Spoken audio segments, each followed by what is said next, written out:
Okay, welcome everyone. We've got a few new people, so we're in the middle of a series right now called the Indriyas, the 5 controlling faculties, and the Indriyas are named after the Vedic god Indra, who was all about power. So these are the faculties that power us along the Noble Eightfold Path to awakening.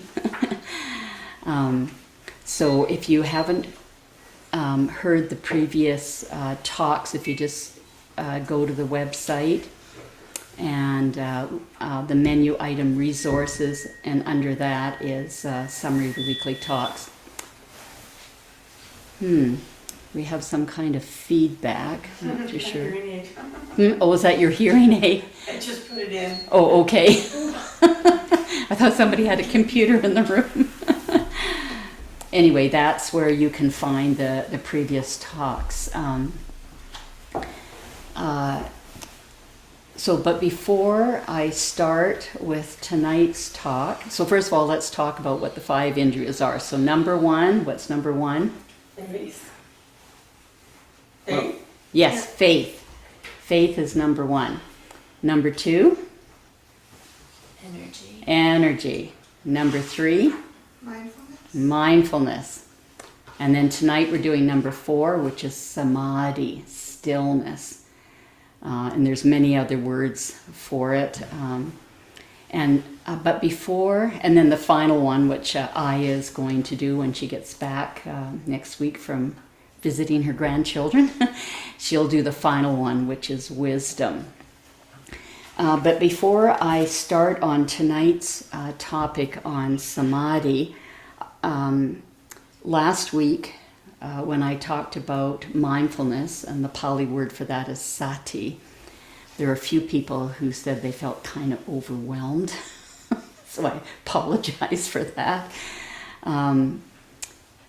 So Bodhipala and I had a little Dhamma discussion afterwards, and she gave me some ideas of how to sort of summarize this or maybe make it a little clearer.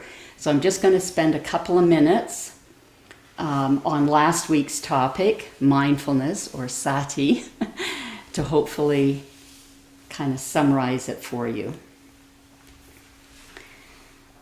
So the summary is that the purpose of focusing our mindfulness on one of the 4 focuses is to notice what is wholesome.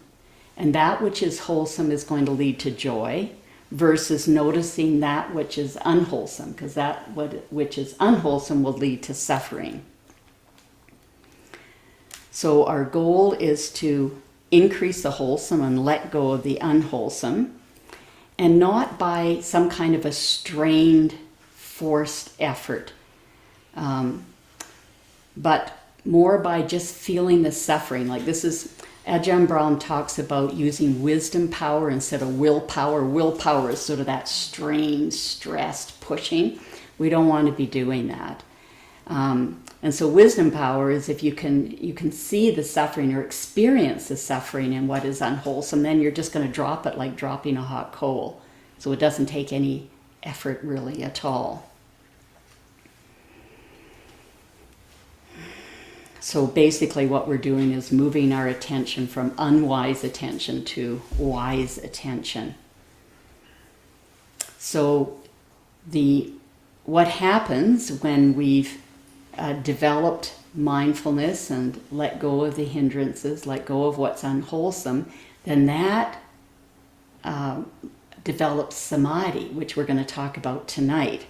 And then when we've got samadhi developed, it leads to clear seeing, and clear seeing leads to awakening. So this is what this is all about. It's all about waking up to the end of suffering.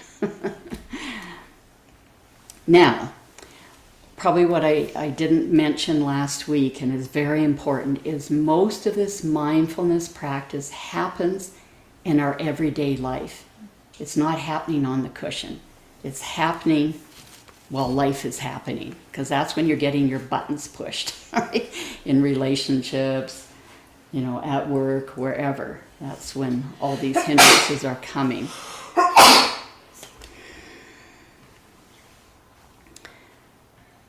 So it's in our daily life that we use the moral precepts and the four right efforts and sense restraint to deal with the coarse and sort of medium hindrances. And then when we come to sit on the cushion to do our meditation practice, then hopefully we just have the subtle hindrances left.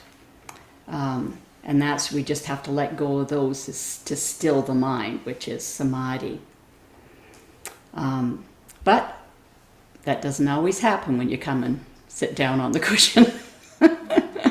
If you had a stressful day or upsetting day or whatever, then you're not going to be really doing... See, what the Buddha calls meditation is just this final step of sitting down and dealing with these subtle hindrances.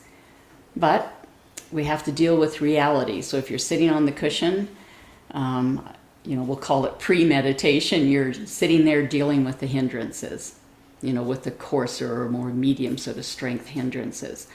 So this is why it's very valuable, if you can, to go on a meditation retreat.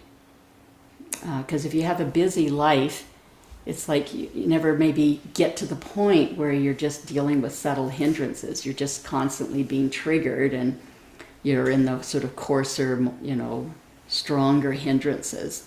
And you never get a chance to sort of settle the mind. But if you go on a meditation retreat, first of all, you're taking yourself out of ordinary life. So you're taking yourself away from all the button pushing that triggers off the hindrances. And then you have time, especially, the longer the retreat, the better. You have more time, you have to settle down and just get to the state of subtle hindrances. Anyway, so that's important.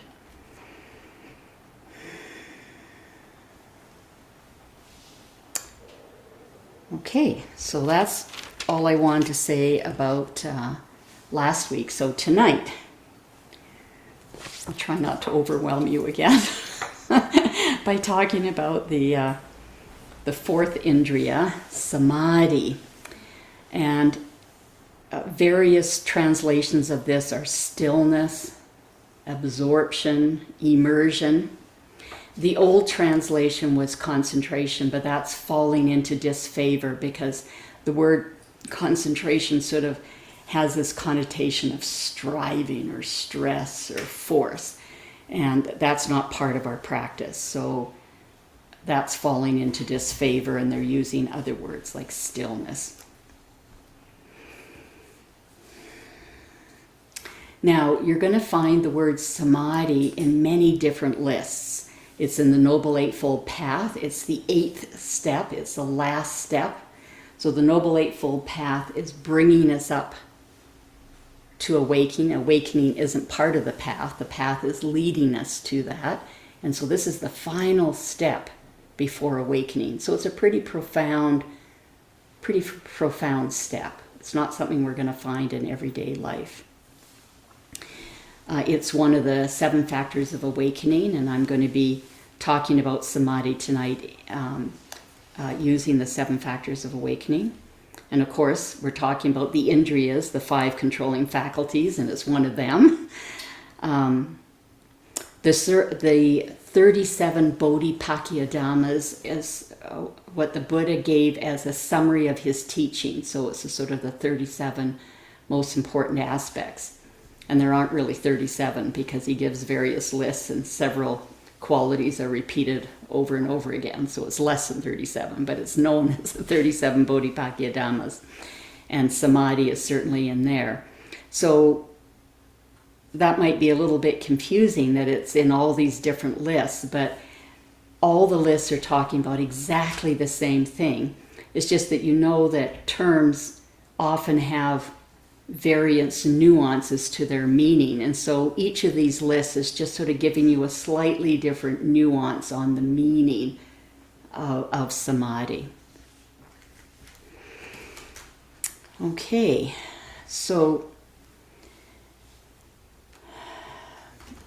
I'm going to sort of talk about samadhi right now as part of the 7 factors of awakening. So the first factor of awakening is sati, mindfulness. So we learned last week that there's 4 different focuses that we can put our mindfulness on. And the goal is to let go of hindrances and build up these 7 awakening factors. The next step of the awakening factors is investigation. So it's investigating the teachings of the Buddha, or investigating what is wholesome, that is what leads to peace, and what is unwholesome, that which leads to suffering.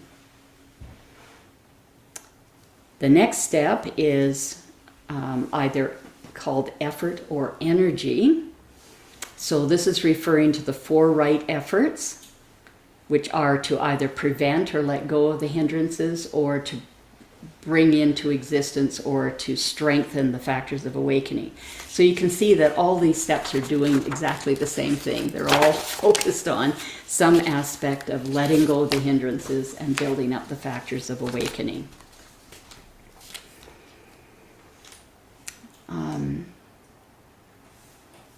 So energy, one of the things that I spent time investigating this past week is what's the difference between energy and effort?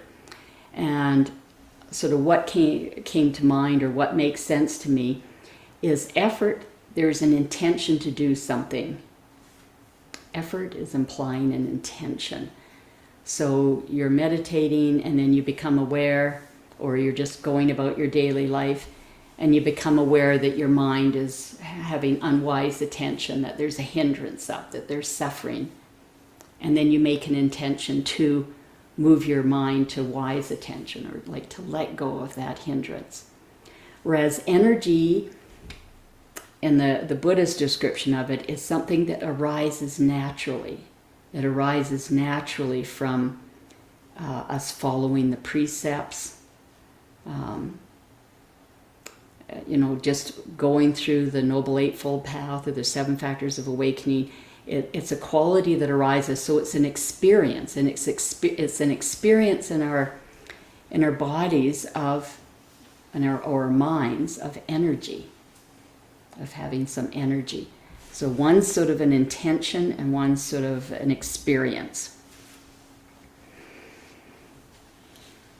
Okay, so next, after this energy or effort, the next step of the factors of awakening is piti, translated as joy or rapture. And there's many different degrees of piti. So before we get into jhana, we can, piti might be felt as sort of like waves of pleasure going through the body, or you may feel like you're expanding or floating up in the air. All kinds of nice feelings. But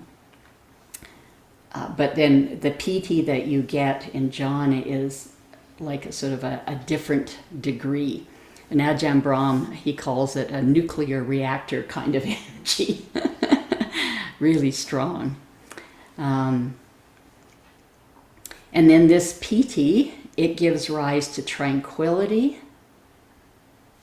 And then the tranquility gives rise to samadhi, this stillness. And then the stillness gives rise to equanimity. Now, when we're talking about these different steps, like piti doesn't go away when it gives rise to tranquility. It even gets stronger. So it stays there. So it sort of causes the next factor to arise, but it doesn't go away. And then tranquility gives rise to samadhi, but the tranquility doesn't go away.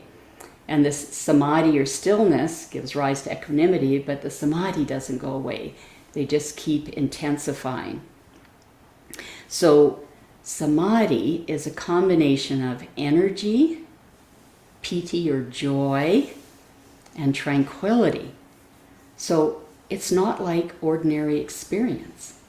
Like in ordinary experience, so like in samadhi, you're totally alert, but totally at peace. So in regular life, energy is often associated with agitation or excitement, and tranquility can be associated with dullness or a feeling of laziness. But not so. These qualities combine in a very special way in Samadhi. So you have both energy and joy and tranquility all together. So this is called a supramundane state. It's not like mundane is sort of like our ordinary everyday experience of the world. This is something totally different. And you'll know it when you experience it. It's totally different. Now there's many degrees of this energy, piti, and tranquility. So they just have to build and build and build until they finally tip you over into samadhi.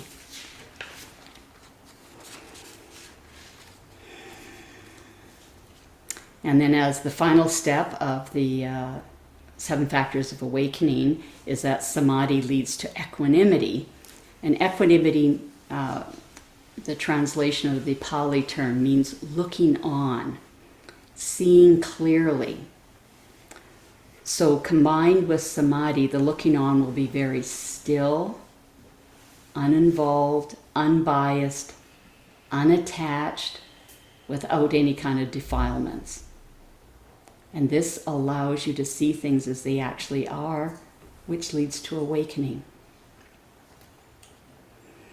Now, going back to the list of the Noble Eightfold Path, where samadhi is the last step, each step is called right.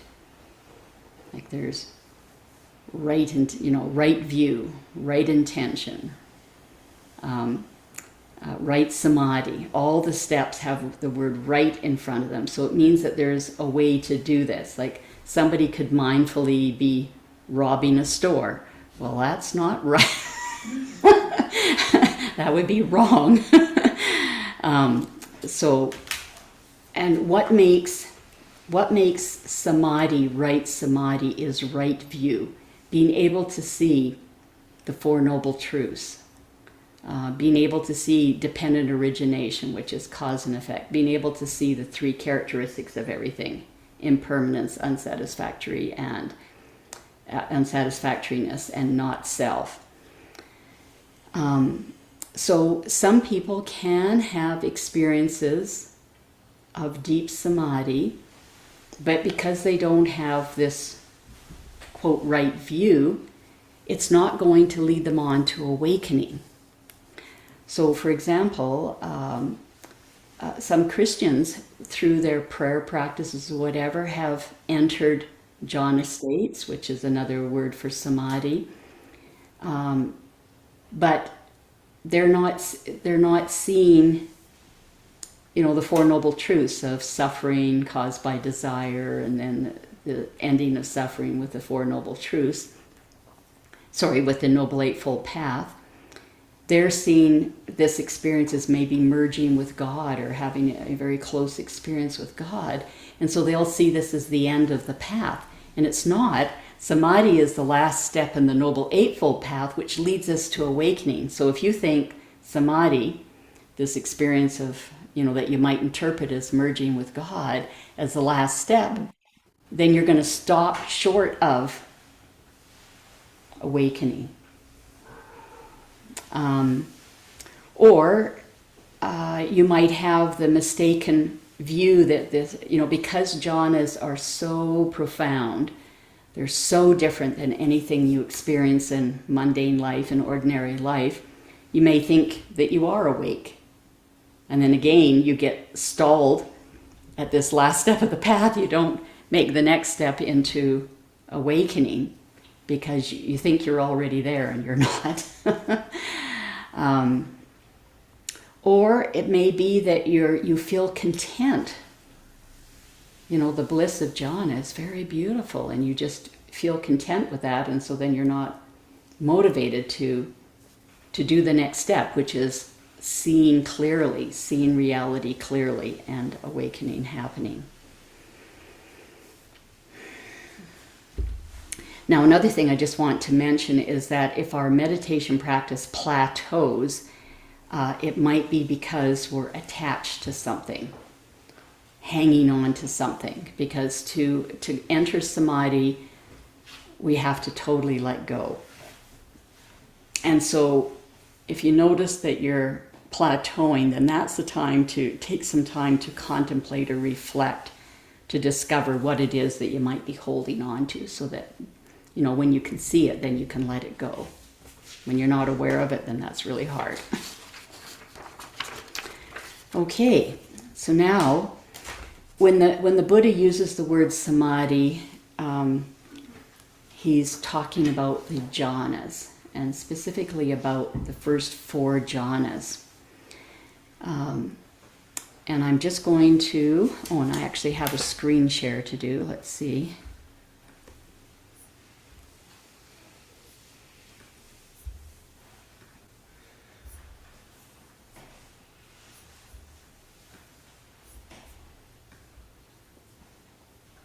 Okay. So this is now in the collection of teachings of the Buddha, in the first 4 major collections, Ajahn Brahmali counted over 900 teachings on jhana.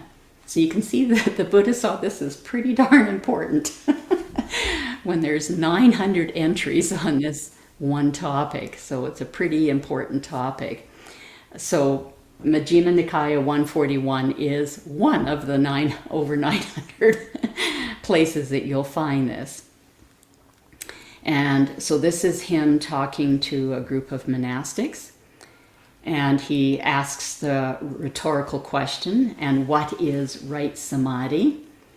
And then he answers it, because it was a rhetorical question. He then answers it himself, and he says, it's when a meditator, quite secluded from sensual pleasures, secluded from unskillful qualities, enters and remains in the first jhana, which has joy and bliss, and the Pali terms for that are piti and sukha, born of seclusion, while placing the mind and keeping it connected, and the words for that are vitaka vichara. So what this means, secluded from sensual pleasures and from unskillful qualities. So it means we have to let go of the senses, and we have to let go of the hindrances to enter into jhana. And you can see how the senses are let go of, because if you're just focusing, if your meditation object is the breath, and you're just watching the breath, watching the breath, watching the breath, because you're not stimulating the other senses. If our senses aren't stimulated, they shut down. So hearing, tasting, touch, you have that little bit of touch with the breath, smelling, all of the senses are going to shut down. Then you're just left with maybe the faint touch of the breath. But the breath is, as you're with it, the breath is going to get finer and finer until there is no touch sensation. There's just sort of a knowing that you're breathing, but you don't actually feel it. So now the senses are quieted down. And then if the hindrances are quieted down, then if piti starts to arise, then this is the condition that you need for popping into a jhana. Now, remember, what's the first hindrance? Sense desire. Desire, right? We have to let go of the hindrances, which means we have to let go of desire, which means you cannot be sitting there saying, oh, I hope I go into jhana, I hope I go into jhana, because that's a desire. So if you have that, it's not going to happen, because you've got a hindrance. You've got the hindrance of desire. So we just have to be in the present moment, just with your breath or whatever your meditation object is, totally there, letting go of any hindrances, totally in the present moment, content, and then just enjoying the joy. Like there's some joy of, just your brain not being pulled all over the place, and, not having the feeling of lack because you desire something, or not having a negative feeling because you want something to go away. If you're in the present moment and content, that's a lovely feeling. So allow that lovely feeling to be in your awareness, and that's going to help set the conditions for jhana to occur. So the only thing now that has to happen is for these various qualities to get strong enough and balanced enough. Now, the other thing to remember is it's not just letting go of the hindrances, it's also doing their opposite. So it's not just letting go of negativity or whatever, but it's being kind, being generous, being compassionate. And so in your daily life, you can review this, like, am I being kind? Am I feeling compassion for others? Am I being generous? So it's not just letting go of the sort of negative aspects, it's adding in, their opposite sort of positive aspects. And that's going to happen off the cushion, right? In your daily life. So if your practice isn't progressing, then look at that. First of all, am I being virtuous, and am I doing the opposites of the negative things? Kindness of that. And just know that these jhanas that I'm talking about, they're a very advanced aspect of the path. They're the hardest part to develop. Once you have ease of entering the jhanas, then you're at the end of the Noble Eightfold Path. It's the last step. And then awakening is actually easy. It just sort of happens automatically because you've got that clear seeing. As long as you have the ease of entering the jhanas, then that gives you clear seeing. And then if you have right view, then the insights that lead to awakening are just going to happen automatically. So that's the easy part. The hard part is getting rid of those hindrances, all that habit energy. That's the hard part. And developing these factors of awakening, and then the rest is easy. And then one other thing to say is that since in the first jhana we've let go of the senses, there's no thinking in jhana. One of our members, who's not here, hasn't been coming for a while, but she gave me a book, and it was written by a lay teacher, a lay Buddhist teacher, and he had conversations in there where he was talking to people that he was counseling in a retreat, and saying they were in very advanced stages of jhana and they were thinking. And the Buddha, if you want to look this up, it's in Samyutta Nikaya 3611 and Anguttara Nikaya 3101, where the Buddha just, very clearly says, thinking is a hindrance. It's very coarse. If it's there, you're not going to go into jhanas. It has to be settled. Okay. Yes? If there's the Buddha was enlightened and he gave all of these teachings while he was enlightened. He did that without thinking? So he wasn't always in jhana. Okay. Yeah. So when you're in jhanas, your senses are completely shut down. So you're not moving, you're not eating, you're not talking, you're not thinking. You're just in this state of stillness. And I'm going to be going over all the factors here. So it's a state that you go into, and then he would be coming out. And when he'd come out, he'd have this clarity. Well, he had it anyway because he was fully awakened. For the rest of us, if you're not awakened, then you have that clarity for a period of time, and then it's probably going to fiddle off. But yeah, he was teaching out of the jhanas, not, you can't teach in the jhanas. Yeah. Okay, so now I want to go over some of these terms. So I've talked about secluded from sensual pleasures and unskillful qualities. Joy and bliss, and it says born born of seclusion. So that just means this joy and bliss, this piti sukha, is coming because we're excluded from the body, all the senses of the body, and we're excluded from the hindrances. So that's why they're arising.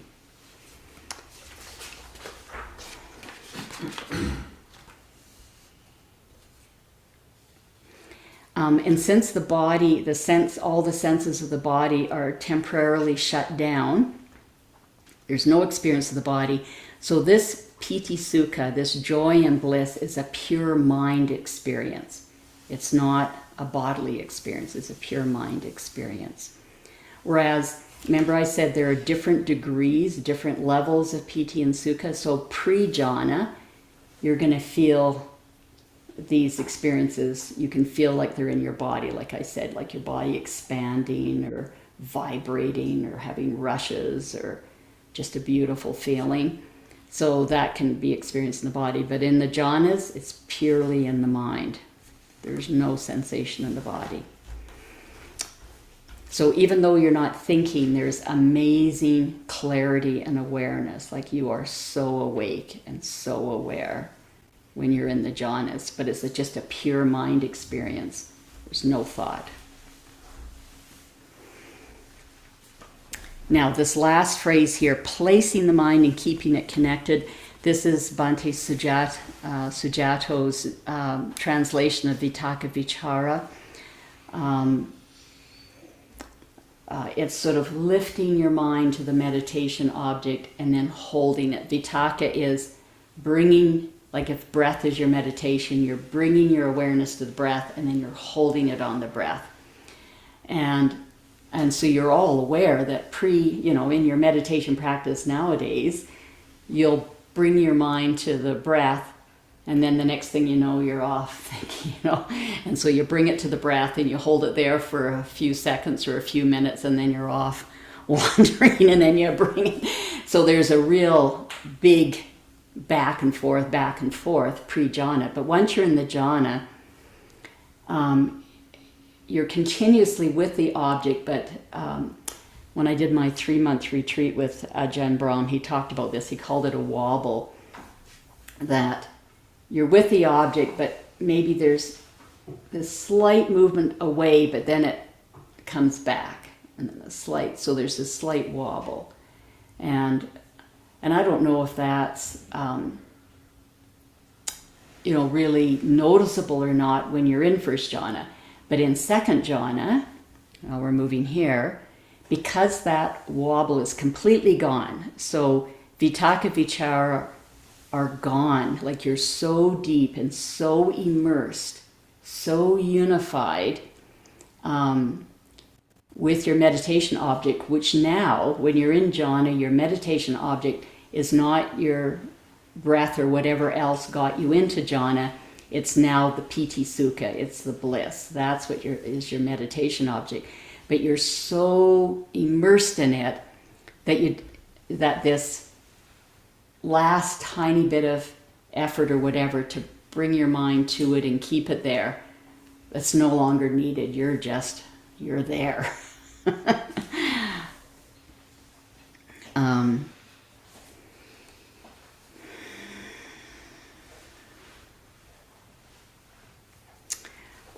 Before I get into the second jhana, I just want to make a comment. So, as I said, there's lots of degrees of piti sukha, joy and bliss. And so you're going to be getting that prior to entering the jhanas. And it is our meditation object once we're in the jhanas. And don't worry about it. Once you're in the jhanas, everything is automatic. There's no thinking. So you're not thinking, what should I focus on? You're just going to be focused. But pre-jhana, you do still have thought. And there may be bliss arising. And you may be tempted to switch your focus, say, from the breath to the bliss. But you have to be careful because the bliss is there because of your focus on your meditation object. So if you switch too quickly, then you've let go of what is causing the arising of that piti sukha. So if you switch too quickly, then you've lost the support for it, so you're going to lose it. So, part of this is going to be just experimentation. If you have a fair amount of piti sukha going, happening in your practice, and you switch to it, and then things develop into jhana, well, then you did the switch at the right time. If you switch and things fall apart, well, then you went too soon, so you're going to learn. And I really want to recommend the teacher that Ahimsa has been studying with, and that she told me about, and I did one retreat with her. Her name's Beth Upton, and if you go on the website to bethupton.com, so her name run together without spaces, bethupton.com, and then you go to, where is it here? On the menu bar, you go to personal instruction, and then you have a choice. One of the things says online, and you click on that box if you want to have an individual interview with her.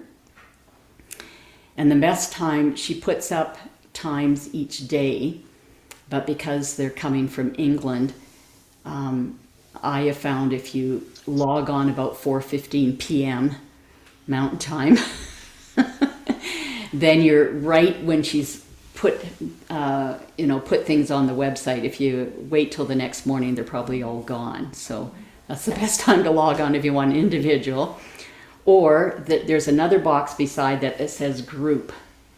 And so she runs a group most Tuesdays around 10 o'clock. It can vary a little bit depending on her traveling schedule. And the group interviews are wonderful because, and I really enjoyed these when I was on my month-long retreat with her. She is so skilled at helping people to develop the conditions to go into jhana, and then to help them to move from one jhana like to deeper and deeper and deeper ones. And it's so beautiful in the group interview because you're just sitting there and watching people who at the beginning of the retreat, are totally pre-jhana, and then you watch them through the retreat, progressing, through different levels. So she really is very skillful. So highly recommend you at least joining her group interviews. They are, I think she limits them to one screen, which is about 25 people, because I know I tried, when I came back from my holiday, I tried to log in, and she's booked for the next three weeks.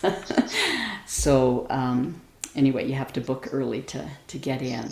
But very, very skillful teacher.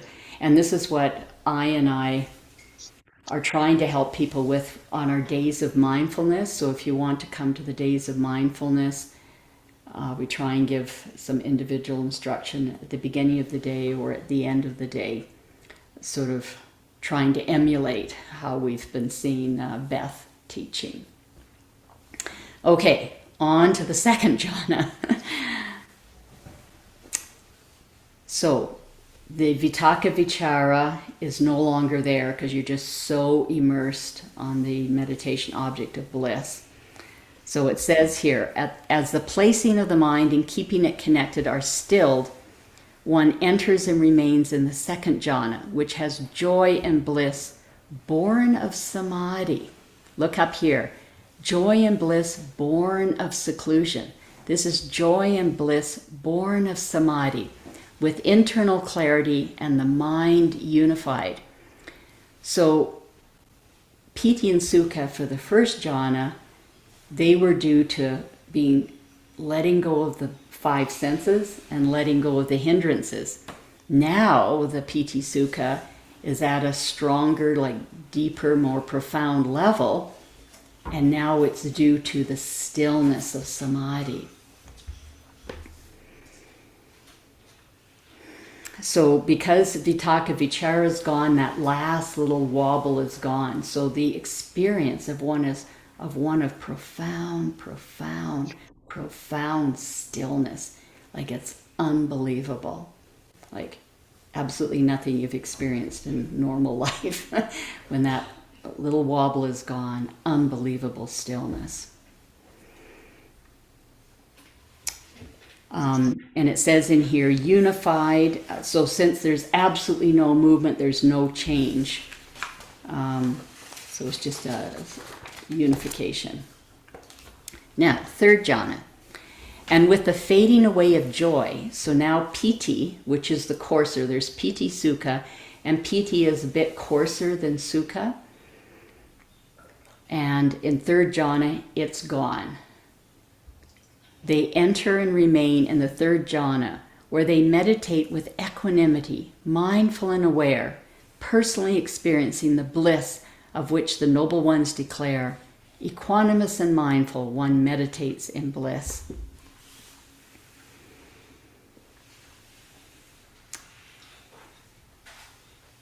So since joy is gone, this opens us up to experience of equanimity. And then bliss or sukha is at its peak here in the third jhana. And then the fourth one, giving up pleasure and pain and ending former happiness and sadness, they enter and remain in the fourth jhana without pleasure or pain, with pure equanimity and mindfulness. So now sukha or bliss is gone. Now pain or sadness has long been gone, like prior to even coming into the jhanas.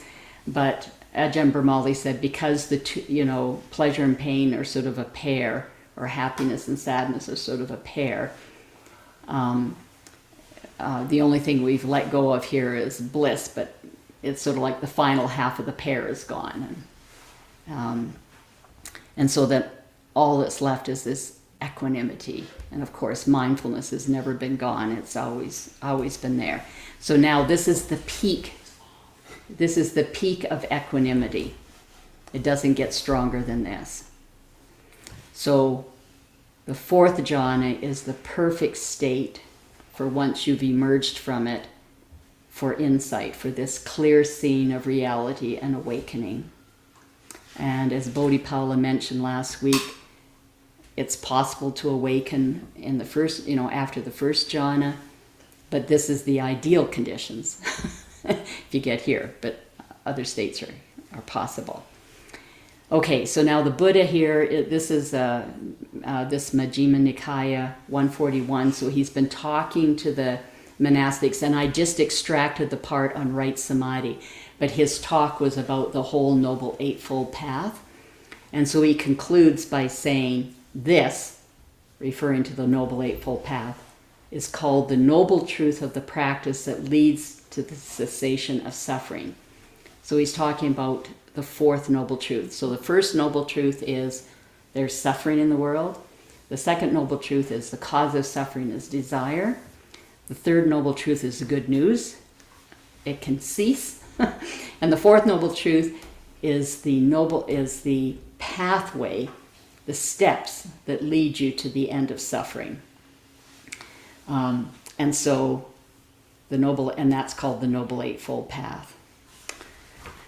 And when I post this, I'm going to post this link. This is 9 hours of talks, which I listened to prepare for tonight, by Ajahn Brahmali and Ajahn Sunyo on right samadhi.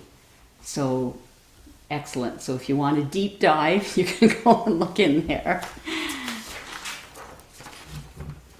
Now, these are the four jhanas. There are four more states, and they're called the four immaterial states. So they're sort of deeper states. They're not necessary for awakening.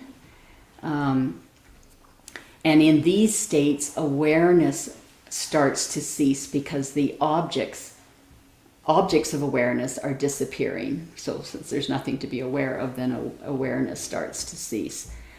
And I'm not even, we're not even at the four jhana stages. So I figure premature to talk about these immaterial states that are sort of hard to sort of conceptualize. So in summary, samadhi or jhana creates clarity in the mind. So one sees reality in a clear, unbiased way when you've emerged from the jhana. And this clear seeing, combined with right view, results in awakening. The hardest part of the path is getting to samadhi, getting to jhanas. Once you have developed ease in entering the jhanas, awakening unfolds naturally. It's just around the corner. Okay.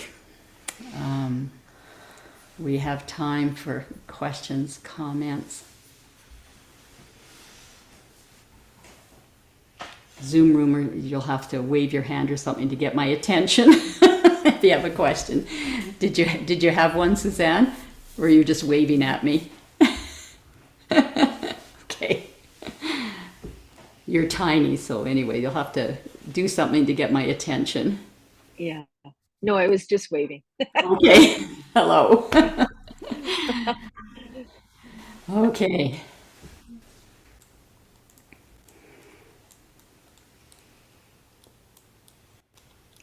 Dead silence. Did I overwhelm you again, Sarah? There's just a couple of things I wanted to mention in case someone experiences this. Joy is felt in the body. And there are many suttas that talk about being aware of the body in the first 3 jhanas. Even the similes of once we have the happiness and joy from disengaging from the senses, we massage it like how they used to make soap with soap powder and water. You massage that joy throughout the body. Yeah, so that simile is how to enter the first jhana. So we're going to have to agree to disagree because this is called the jhana wars. There are different opinions. So Sarah and I have different opinions. So my teachers are very clear on this. The body is gone. It's just a pure mind experience. But what Sarah's bringing up is there are people that, there are teachers who have a different opinion, but I tried to give sutta references where the Buddha talks very clearly saying, there isn't thinking, there isn't an experience of the body. So I encourage you to go and listen to Ajahn Brahmali's 9 hours of talks, or to read the suttas. But I'm very familiar with this thing about the dough, so that when we're pre-jhana, when we're experiencing, maybe a bit of joy somewhere in our experience, we want to be aware of that, and it's just like you're kneading dough to have it suffuse the whole body. But then at some point we have to let go of the body, according to how my teachers read the suttas. So obviously Sarah's teachers read it differently. So anyway, you've just had an experience of the jhana wars. Corey. I'm going to add to the jhana wars. Okay. Although I didn't like the word war. I've always struggled with the idea of the element of striving. So jhana to me is just this one more thing to strive. No. I tried to say that very clearly. Yeah. But it always has felt that way for me because I've never met anybody that's had a jhana experience. Scott, who's meditated for 50 years, Scott almost, who's had PD experiences, but I'm not sure he's had. So where do we draw the line between this idea of jhana and trying to, the emphasis on it, and I can't even get rid of my hindrances. I'm not going to get into jhana. Right. So So that's the first step, is getting rid of the hindrances. So if that's where you're at, that's where you're at. So I have had one experience of jhana, so it doesn't really count, because what we really need to develop is this ease of entering the jhanas sort of at will. So Ajahn Sona said it was like beginner's luck, so there's several people who will have a jhanic experience like I had, and it's called sort of beginner's luck, but like I've had it once, right? And it was first and second jhana. And I'll tell you, like, the bliss in that first jhana was like nothing you've ever experienced in life. It is incredibly profound. And there was certainly no thing. I had zero feeling in the body because I was actually in quite a bit of pain because I think I sat for 2.5 or 3 hours before I went into the jhana, and my sit bones were like red hot pokers, and it was very uncomfortable. But in the jhana, there was nothing. There was absolutely no, gone. The body was gone. Very clear awareness and a beautiful feeling of bliss. And afterwards, the thought was, boy, if I could have stayed there forever, that would have been not long enough. It was like nothing compared to, any of the joys or wonderful experiences I've ever had in regular life. And then I dropped into the second jhana. And it was interesting. One of the talks Ajahn Sona gave a long time ago, he said entering jhana, it was like diving off he used to be a diver, diving off a board and then, entering the water. That was not my experience for the first jhana. The first jhana, because the qualities in it are the same as the qualities pre-jhana, but they're just more, they're stronger, they're strong enough to pull you into jhana. It just was a gentle slide. I didn't even notice the transition until I was in it, and then afterwards reviewing, it was, the big thing was the pain was gone because the body was gone. But the second one was like Ajahn Sona had said about this diving off a diving board. It was just like bang. I went from feeling like I was enveloped in golden light, like in a cocoon of golden light, and just so feeling of bliss, to just, it expanded out to this infinite space with dots of light, like a black sky with stars. And who knows, I'm sure, because I've only had one experience, who knows what other people's experience is or whether the second experience would be the same or not. But what struck me was the profound stillness. It was unbelievable.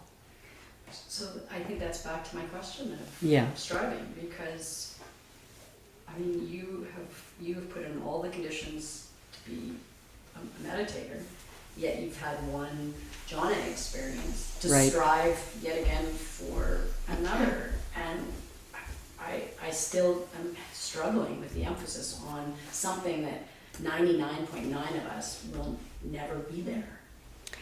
Well, I would encourage, so we've been in the round of samsara, if you believe in rebirth, many times. And so it may take you many lifetimes to get to that point. But the question is, well, if, again, this goes back to right view, that there's suffering. What's your next rebirth going to be?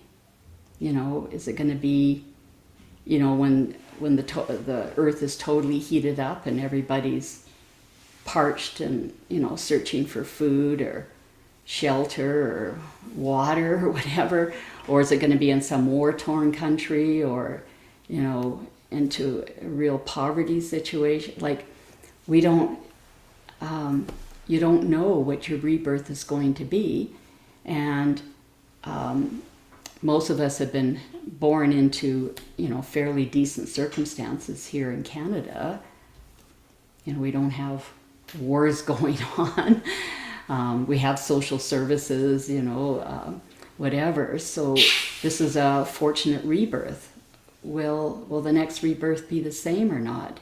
So that's one of the things that can motivate, or just because following the practice. Like the Buddha said, the teachings are good in the beginning, they're good in the middle, and they're good in the end. I've had so many benefits. Like, okay, so I had one jhana experience. I haven't developed this ease of going into jhana, but I've had so many benefits from my meditation practice. Like, I'm so grateful for the practice because my life has, I'm so much less mental suffering than pre-meditation practice. Before. Than before. Yeah. When did you start?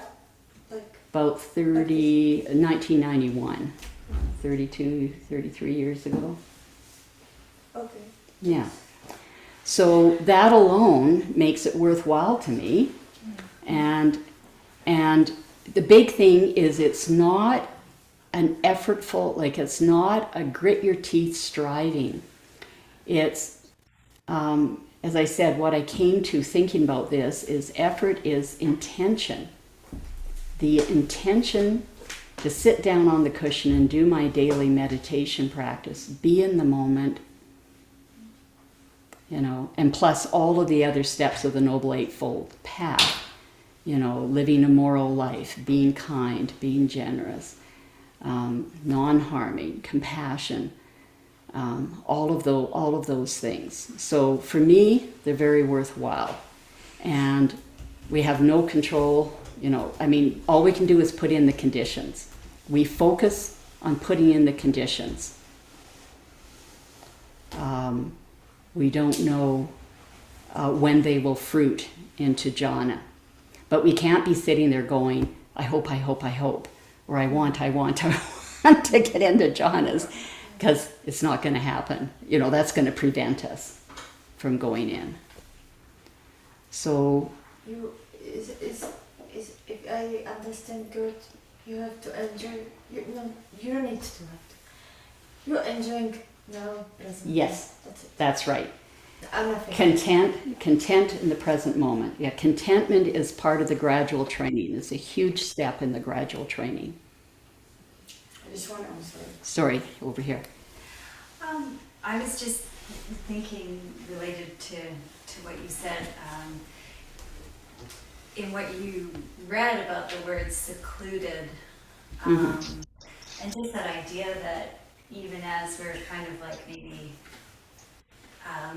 dealing with the hindrances, maybe it's jhana could happen in these pockets of seclusion rather than needing to kind of be in that perfect state or to because just almost like a secluded cove in ourselves or something like that, where the conditions can be right, whether it happens or not. But to me, as you shared that word seclusion felt less overwhelming, because it's kind of finding maybe a pocket of ourselves in that condition for this experience to happen or not happen. Right. Yeah, because it's only at awakening, at the levels of awakening that we completely, at the root, cut off the hindrances, and different ones are cut off at different levels of awakening. Prior to that, we temporarily, when you're in the jhanas, you're temporarily secluded from the hindrances. It's temporary. With awakening, it's permanent. But absolutely, this is why I was saying going to retreats, because then you're setting up the perfect conditions. Then even more perfect is following in the footsteps of Anagarika who's, becoming a monastic. She's setting up even more conditions. Who knows if, I've led a very busy life. I had a very busy, career that, and maybe that busyness just never allowed me to settle things down enough, or who knows what my hindrance is. But definitely we can have pockets, pockets where we settle things down. And that's why the moon days are good, because if you come and sit for several hours, instead of just trying to give yourself 40 minutes or an hour to calm down, if you spend 3 hours, maybe you can get a pocket of time where you've settled down all the hindrances, and you might build the conditions where you can tip into jhanas. Absolutely. Marilyn. Just sort of making a comment Yes. that making the conditions, it's more likely to start attaining jhanas when you have a regular practice that you're sitting every day, and then you extend the time that you're sitting and try and make that grow. It's not impossible. Like, you know, if you retreat, you're talking about people going into jhanas that weren't regular meditators, but the normal path is you put the conditions, you learn the Dhamma, you work your way up kind of to it. It's not something that you'll probably do tomorrow. You know, it's like a daily practice, and you work harder at it. And the other thing I wanted to say is that you don't have to go into jhanas to be liberated or, you know, freedom. The guy Santa Cheetah doesn't cheat the jhanas. Right, but I'm going to disagree. We'll have another little jhana war here. Because, yeah, the teachers I'm studying with, they feel it's necessary. Yeah, absolutely necessary to have the jhanas. Like it's the Buddha taught the Noble Eightfold Path, and every step is necessary, and the last step is Samadhi. The Buddha said, this is the step that you need. So anyway, as you can see, within the room here, we have disagreements in the Buddhist world. Scott. Anita, you mentioned that the thing about entering the swimming pool and is an analogy of exploding sort of into a jhana state.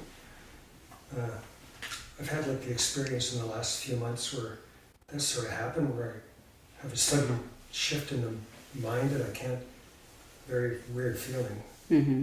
But then I'm out of it so quickly. But it's happened. So who knows, maybe you're just going in, like, and what happens when people aren't used to going into jhanas is it can shock you, and then when you get shocked, then it bounces you out. Yeah. Yeah, so you may be, that's might be what's happening. Yeah, so I was kind of wondering about that when you mentioned the swimming pool thing. Yeah. So it hit me there. Yeah.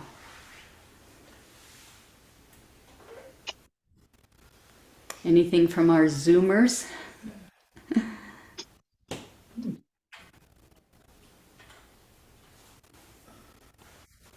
Hi there. Solara, yes? Sanjamita, yeah, I just wanted to say I'm just so grateful to be here, because last week I think I asked you a question about what is jhana, and we got a whole day today, and you know, it really helped me kind of put a framework to these experiences you get like in retreat, and that I haven't been able to like even like talk about or think like in this manner. So it's really helpful. Like thank you for that. I'm very grateful.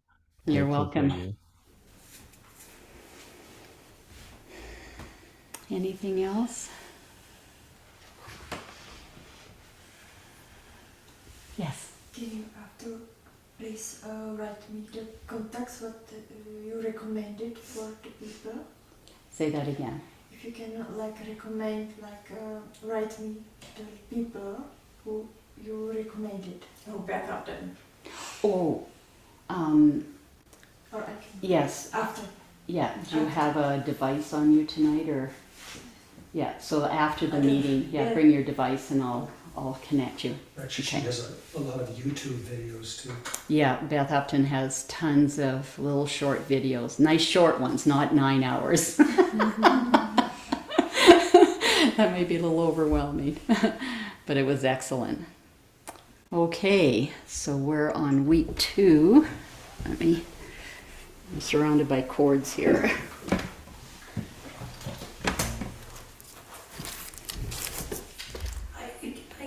I want to ask you one thing that's Okay. kind of bugging me. Because you're asking, you know, why we're meditating, and if the next time we come into our life, are you going to be in a worse situation? Like, what are you implying when you're asking that? Well, that just can be, for some people, that's a motivation to sit down on the cushion and do the practice.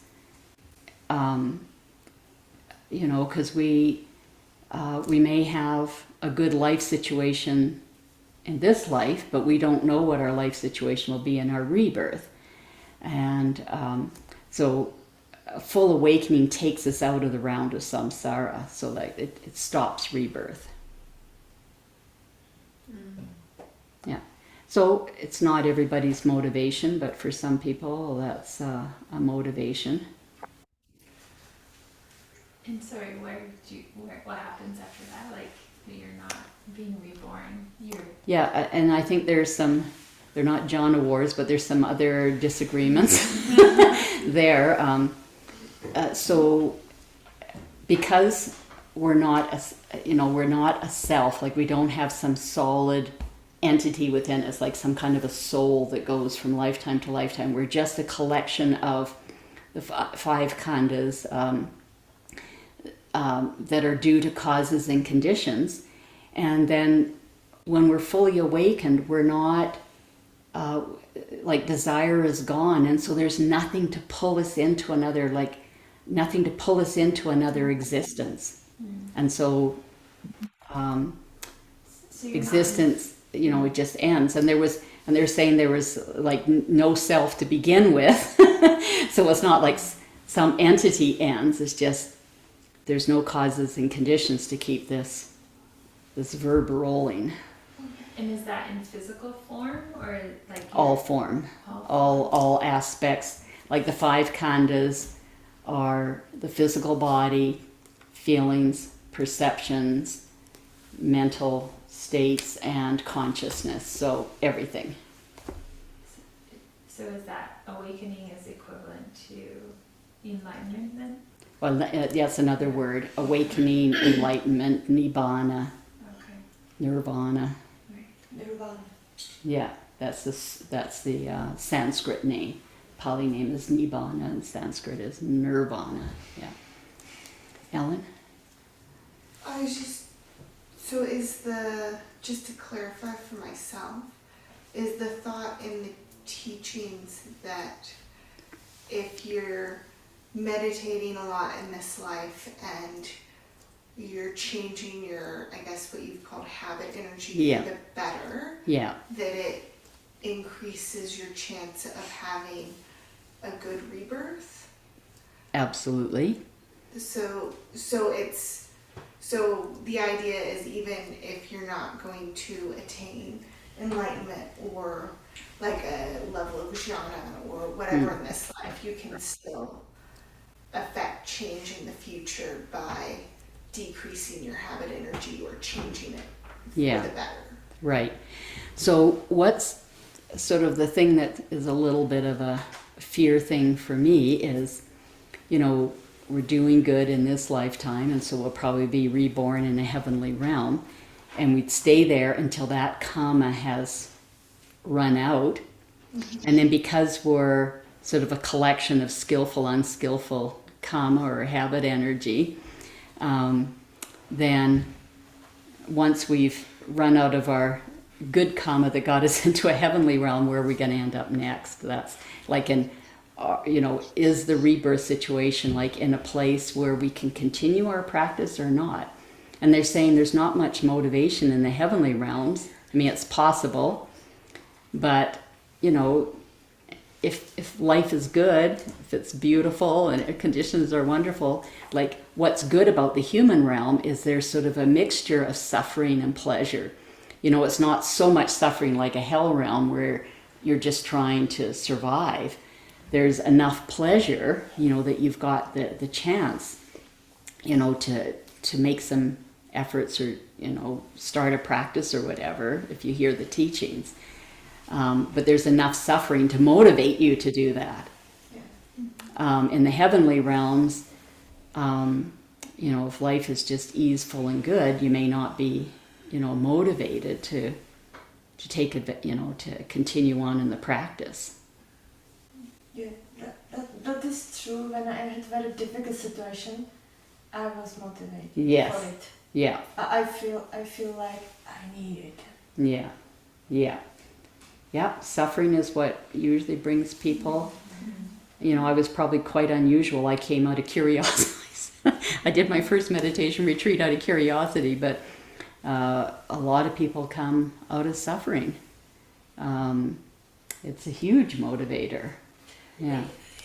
Yeah, this whole idea of fear being in the background is like, it has this notion of, the typical, and it's not all Christian, the whole Christian realm, but it's got that sense of, like, well, if you don't do this, then you're going to go to hell, or your karma's going to come, karma's going to get you. And I'm thinking, well, I know you a little bit, and I don't believe that would be your motivation. But this notion of that being a motivator, I guess that's what it sends me to this this thought pattern that I'm very familiar with, and it's like, to me, it's like, yeah, no. Yeah. So just focus on the present moment. I mean, I am so happy with what the practice has given me in my day-to-day life, so you can just focus on that. I'm aware of the time, Sangamita. Yeah. And as the timekeeper of the Buddhist Sangha. You want to cut things off. Just one last, okay, this is it. Last question. Last question. You just mentioned earlier that there's no belief that there's like an eternal energy or soul in us. Correct. Is that right? That's the Buddhist concept, yeah. Okay. You just want to clarify that? Yeah. Yeah, so that's how it differs from a Christian concept? Yeah. Okay. It was great. We had a good discussion, especially when time was called. Okay, we're going to end with compassion, a little reflection on compassion. So bring to mind somebody you know who has great physical or mental suffering, and while being aware of their particular difficulties, direct these compassionate phrases to them. May you be free of your pain and sorrow. May you find peace. And now bring to mind somebody who's been very supportive to you, and send the phrases to them. May you be free of your pain and sorrow. May you find peace. And now think of a neutral person, somebody you don't love or hate, just neutral feelings, and send the phrases to them. May you be free of your pain and sorrow. May you find peace. And now bring to mind somebody you have a difficult relationship with, and send the phrases to them. May you too be free of your pain and sorrow. May you too find peace. May all beings be free of pain and sorrow. May all beings find peace. Remember that all beings face great potential suffering, no matter how fortunate their immediate circumstances may be. This meditation does not eliminate suffering.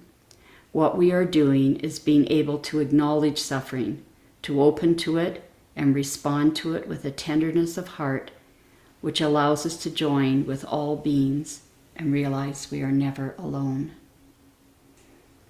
May the merit of our practice be shared with all sentient beings, named and unnamed. Lise, Blair, Therese, Simon, Russell. And I'd like to dedicate tonight to Kelly's mom, who just passed away today or yesterday. May all beings be well and happy.